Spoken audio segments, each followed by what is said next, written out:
प्रेम से बोलिए गणेश जी भगवान की जय, सरस्वती मैया की जय, शंकर भगवान की जय, पूजनी सदगुरुदेव भगवान की जय, श्री हनुमान जी महाराज की जय, पूजनी गोस्वामी तुलसीदास जी महाराज की जय, श्री रामायण मैया की जय, सब संतन की जय, सब भक्तन की जय, सब विप्रन की जय, समस्त श्रोता समाज की जय।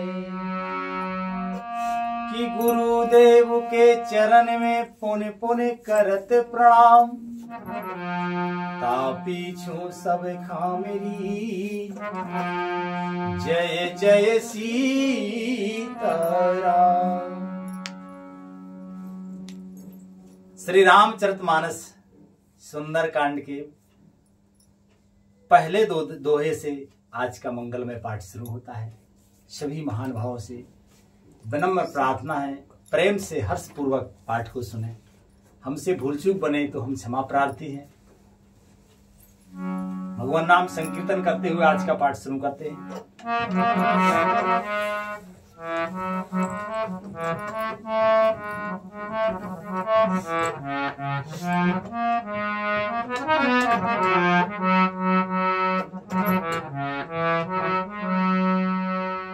हरे कृष्णा कृष्ण कृष्ण हरे हरे, हरे राम राम राम हरे हरे, हरे कृष्ण कृष्ण कृष्ण हरे हरे, हरे राम राम राम हरे हरे। के हनुमान ते परसा,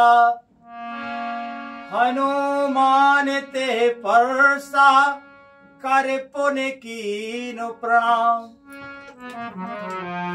राम काज कीने बिनो, मोहे कहाँ विश्राम।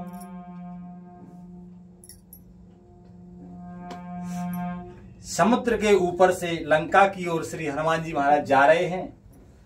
तभी जो है मैनाक पर्वत सामने आता है, प्रणाम करता श्री हनुमान जी महाराज से निवेदन करता है कि थोड़ा विश्राम कर लीजिए। श्री हनुमान जी महाराज कहते हैं, श्री हनुमान जी ने उसे हाथ से छू दिया, फिर प्रणाम करके कहा, भाई श्री राम जी का काज किए बिना मुझे विश्राम कहाँ। ये बहुत विचार करने योग्य बात है। श्री हनुमान जी महाराज बहुत चतुर हैं, बुद्धियों में वरिष्ठ हैं, ज्ञानियों में अग्रगण्य हैं और बल में अतुलनीय है, अतुलित बल धामों, है ना। अष्ट सिद्धि नवनिधि के दाता श्री हनुमान जी महाराज जब कोई विशिष्ट काम,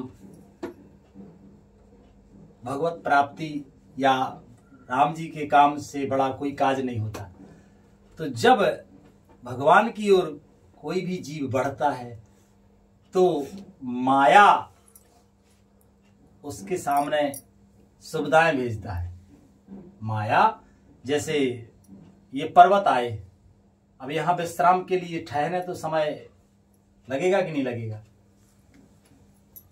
तो श्री हनुमान जी महाराज चतुर हैं, उनने अपना समय बर्बाद नहीं किया और अपमान भी नहीं किया, क्योंकि विश्राम की बात कही ना उनने, तो हाथ से स्पर्श करके पर्वत का भी मान रख दिया कि हमने आपके यहाँ विश्राम किया, समय भी नहीं लगाया और निवेदन किया प्रणाम करते हुए कि राम काज किए बिना मुझे विश्राम कहाँ।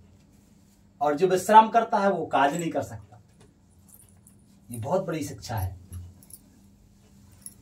लिखते हैं महाराज आगे,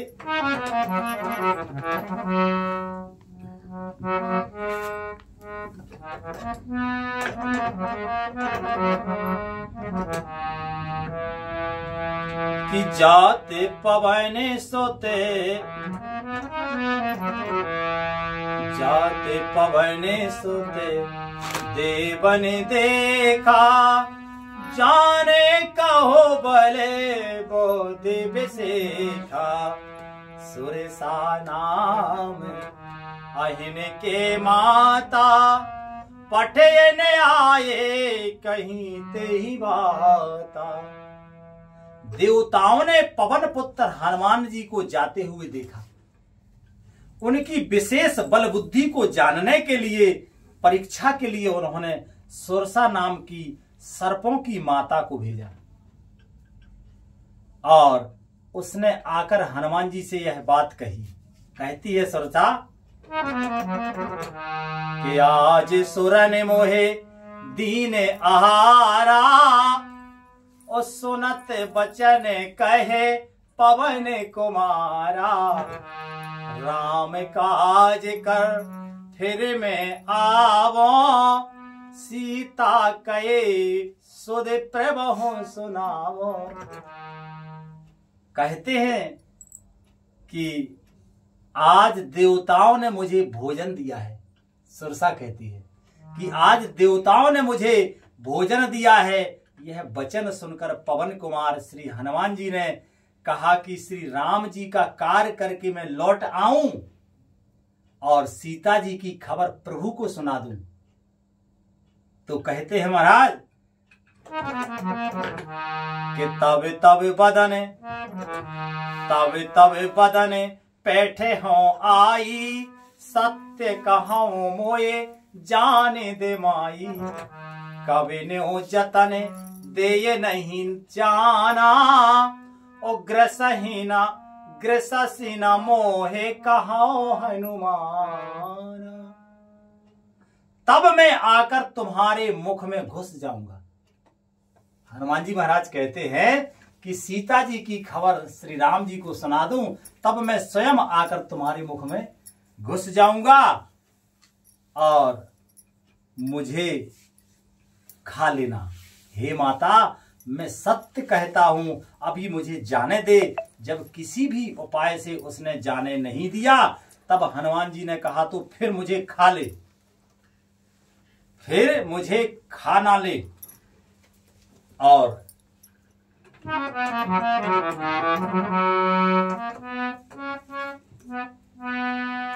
कि जो जन भरते हैं बदन पसारा, ओ कपितनु कीने दो गने बेस्तारा। सो रहे जो जन मुख ते ठयऊ, तुरत पवन सुते बत्तीस भयऊ। उसने योजन भर यानी 4 कोस में मुख फैलाया सुरसा ने। तब हनुमान जी ने अपने शरीर को उससे दोगुना बढ़ा दिया। जितना सुरसा मुख खोलती जाती उससे दोगुना हनुमान जी महाराज अपना स्वरूप बढ़ाते जाते।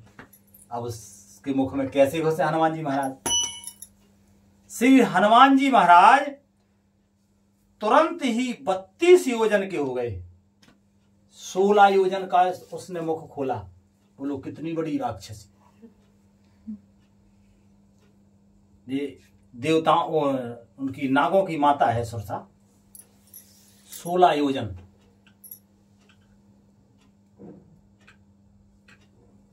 चार कोस में मुख फैलाया और हनुमान जी महाराज ने दोगुना रूप। फिर हनुमान जी तुरंत 32 योजन के हो गए। तब लिखते हैं महाराज आगे कि जैसे जैसे सुरसा बदने बढ़ावा, और तासे दूने कपि रूपे दिखावा। सत्य जो जनते हैं आनन कीना, अति लघु रूपे पवन सुतलीना।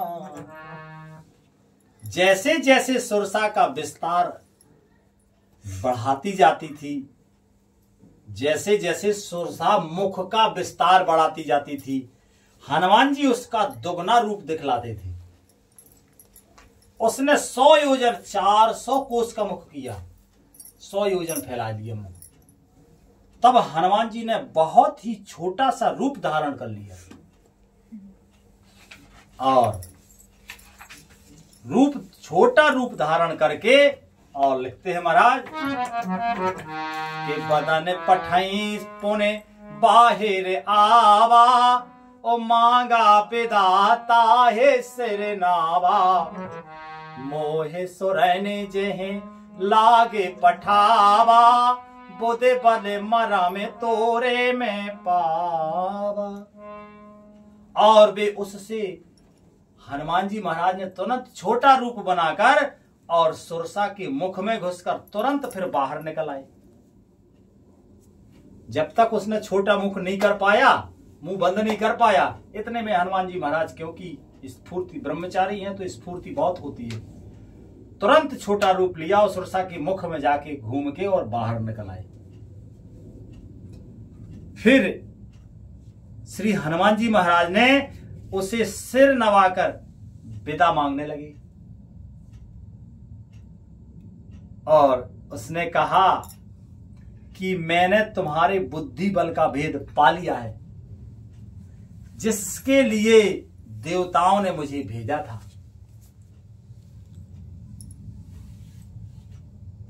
देवताओं ने ही सुरसा को भेजा था कि हनुमान जी महाराज की परीक्षा लो, ये लंका में जा रहे हैं, रावण के गढ़ में, रावण के, है ना, जो निशंक रहता है, उसमें भी अपार बल है, तो वहां जा रहे हैं, तो इनको परीक्षा लो कि ये प्रवीण है कि नहीं है, वहां जाने में ये सक्षम है कि नहीं है। तो हनुमान जी तो हनुमान जी है, अतुलनीय है, अतुलित बल धाम है।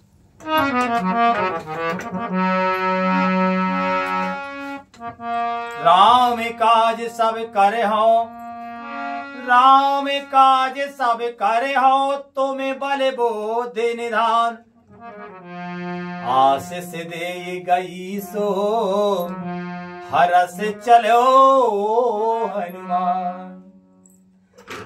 तुम श्री राम जी का सब कार्य करोगे, क्योंकि तुम बल बुद्धि के भंडार हो, यह आशीर्वाद देकर वह चली गई।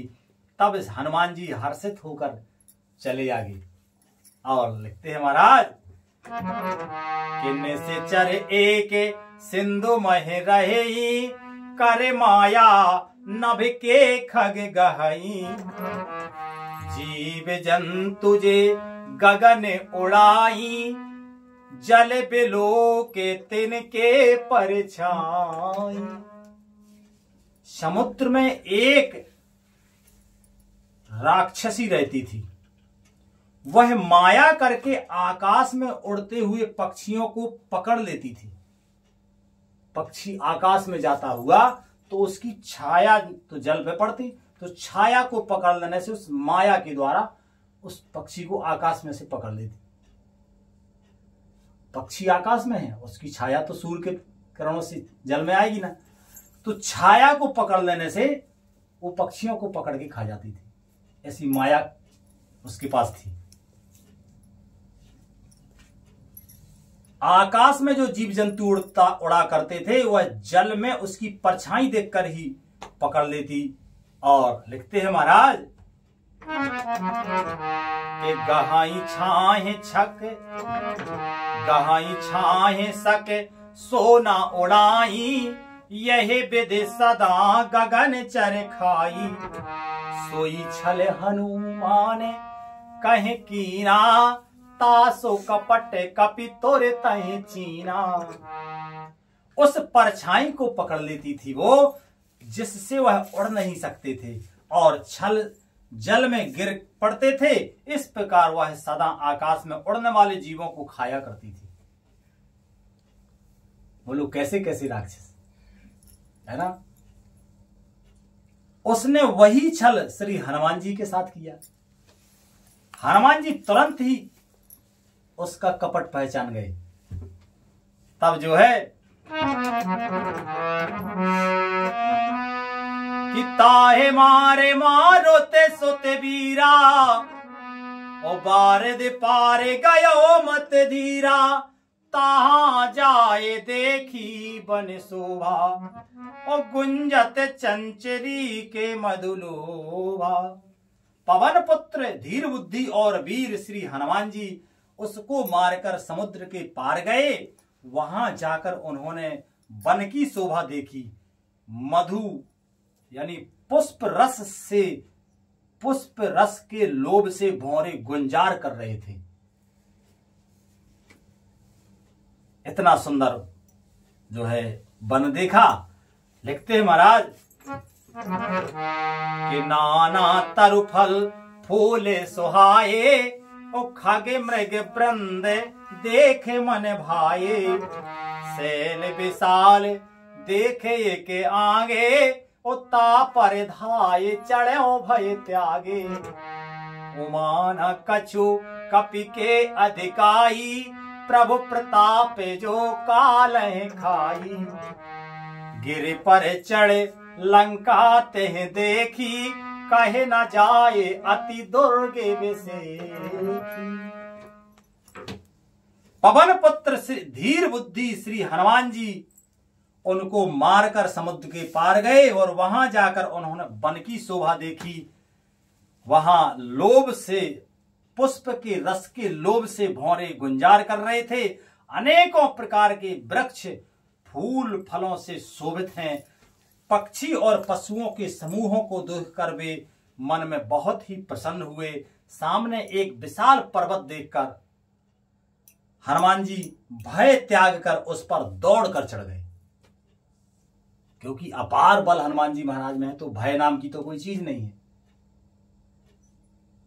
शिव जी कहते हैं कि हे उमा, इसमें बानर हनुमान की कुछ बड़ाई नहीं है। यह प्रभु का प्रताप है जो काल को भी खा जाता है।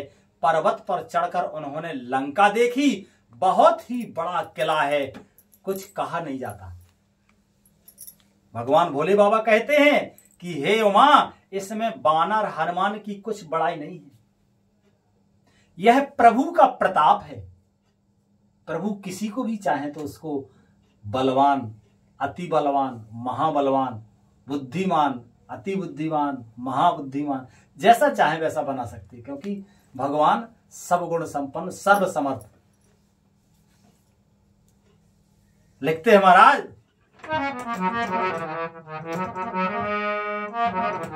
अति उतंग जल निधि चहु पासा, ओ कनक कोटे कर परम प्रकाशा।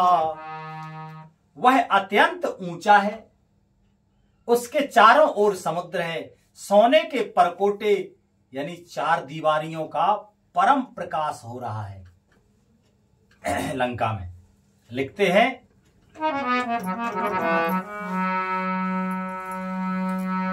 कि कनक कोट विचित्र मन कृत सुंदरायत ना घना, चाहु हट हट सुभट विधि, चार पुर बहु विधि बना, गज बाज खच्चर निकर पद चर, रथ बरु थहि को गने, बहुरूप निश्चर जो थे अति बल, से निभर नत नहीं बने। विचित्र मणियों से जड़ा हुआ सोने का परकोटा है। उसके अंदर बहुत से सुंदर सुंदर घर हैं, चौराहे, बाजार, सुंदर मार्ग और गलियां हैं। सुंदर नगर बहुत प्रकार से सजा हुआ है। हाथी, घोड़े, खच्चरों के समूह तथा पैदल और रथों के समूहों को कौन गिन सकता है। अनेक रूपों के राक्षसों के दल हैं। उनकी अत्यंत बलवती सेना वर्णन करते नहीं बनती। ऐसा राज्य है लंका में रावण का। लिखते हैं महाराज,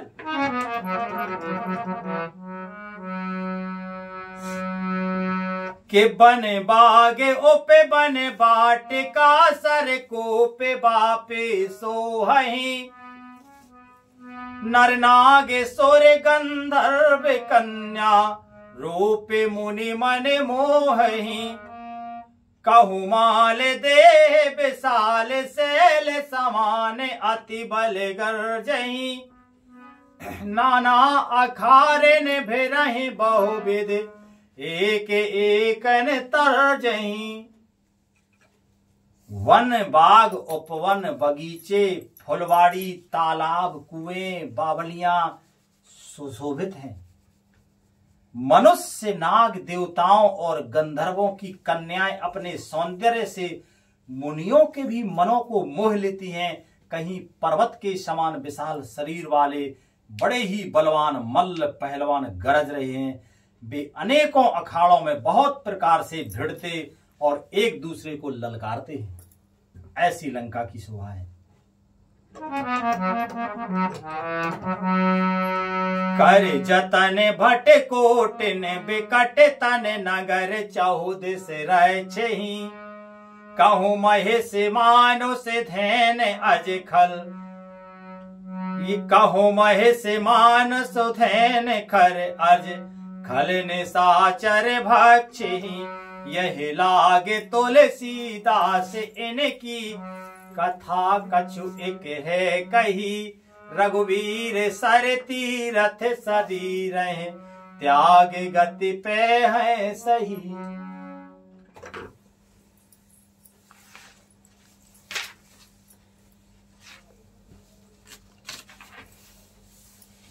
भयंकर शरीर वाले करोड़ों योद्धा यत्न करके बड़ी बड़ी सावधानी से नगर की चारों दिशाओं में सब ओर से रखवाली करते हैं।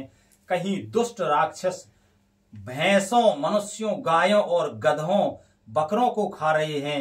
तुलसीदास जी ने इसकी कथा इसलिए कुछ थोड़ी सी कही कि ये निश्चय ही रामचंद्र जी के बाण रूपी तीर्थ में शरीरों को त्याग कर परम गति पावेंगे। इस प्रकार इसका वर्णन ज्यादा नहीं लिखा गोस्वामी तुलसीदास जी महाराज ने कि वो कैसे कैसे खान पान है, क्या क्या है, इसका ज्यादा वर्णन नहीं है। अब राक्षसों के खान पान तो जैसे हैं सबको पता है। पुर रखवारे देख कहो, पुर रखवारे देख बहो, कपि मन कीन विचार। अत लग रूप धरोज से, नगर करो पैसा। नगर के बहुसंख्यक रखवालों को देखकर हनुमान जी ने मन में विचार किया कि अत्यंत छोटा रूप धरूं और रात के समय नगर में प्रवेश करूं। तब लिखते हैं महाराज कि मसक समान रूप कपि धरे, उल्लंक चले ओ सुमर नर हरि। नाम लंकिनी एक निश्चरी, सो कहे चल से मोहे निंदरी। हनुमान जी मच्छर के समान छोटा सा रूप धारण किया। मच्छर नहीं बने हनुमान जी महाराज, मच्छर के जितना छोटा रूप लिया हनुमान जी महाराज ने, और नर रूप से लीला करने वाले भगवान श्री राम जी का स्मरण करके लंका को चले।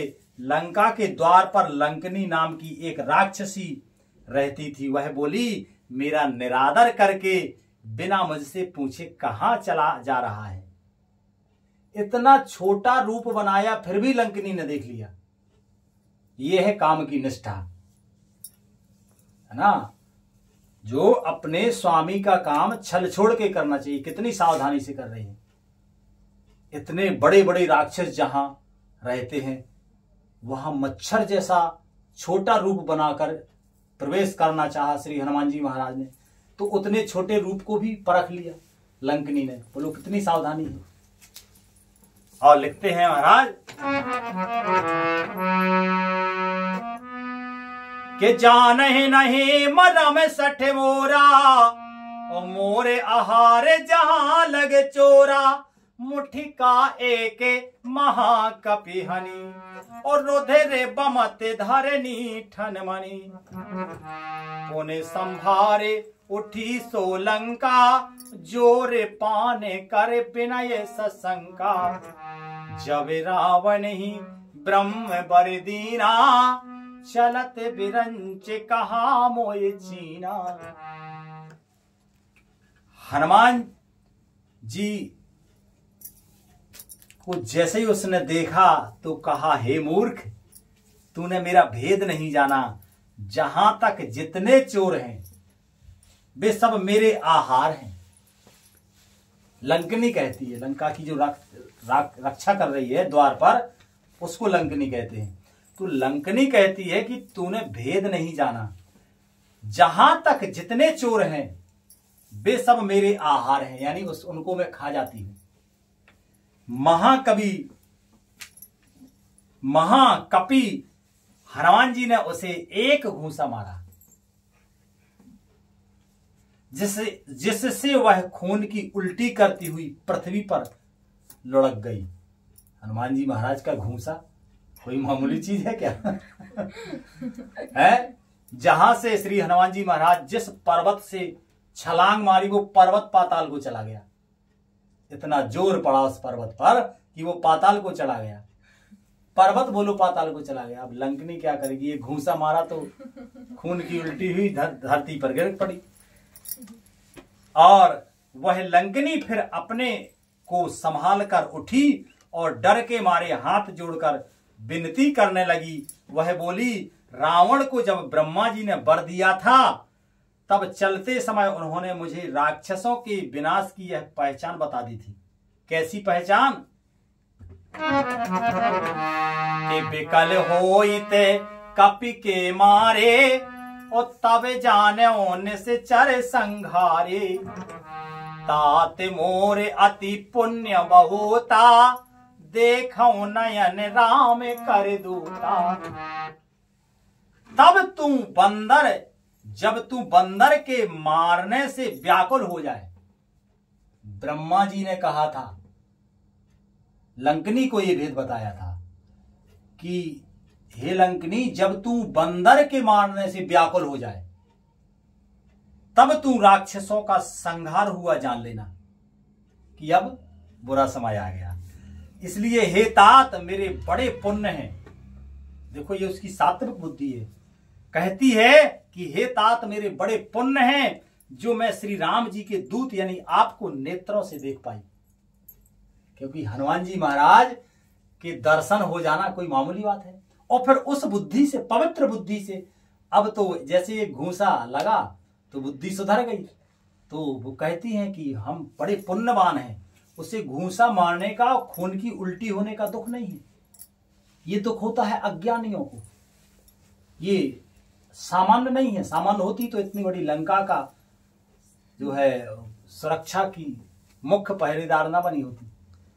तो उसने तो अपनी पवित्र बुद्धि से तुरंत पहचान लिया और कहती है कि मैं पुण्यात्मा हूं, मेरे बड़े भाग्य हैं जो श्री राम जी के दूत यानी आपके नेत्र भर के दर्शन करने का परम सौभाग्य प्राप्त हो रहा है।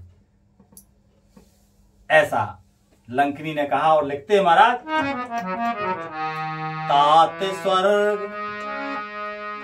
तात स्वर्गे अपे वर्गे सुके, धराये तुला एक अंग।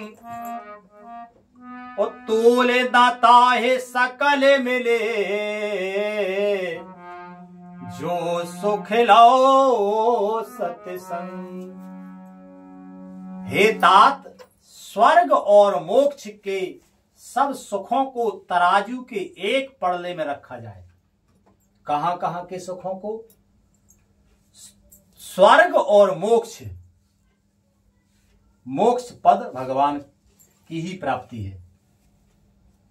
तो स्वर्ग के सुख और मोक्ष के सब सुखों को तराजू के एक पड़ले पर रखा जाए, और तो भी वे सब मिलकर दूसरे पड़ले पर रखे हुए उस सुख के बराबर नहीं है जो एक लव यानी एक क्षण मात्र के सत्संग से सुख होता है। बोलो, सत्संग की महिमा कौन जानता है? ये परम बड़भागी और भगवत स्वरूप भगवान संत भगवान ही जानते हैं, है ना। बड़े भाग और श्री राधे, सत्संग भगवान की कृपा से प्राप्त होता है। एक क्षण मात्र का सत्संग स्वर्ग के सुख से भी बढ़कर है, तुलना नहीं की जा सकती है। आज कथा का मंगलमय विश्राम यही होता है। भगवान की मंगलमय कृपा से आगे कल पाठ होगा।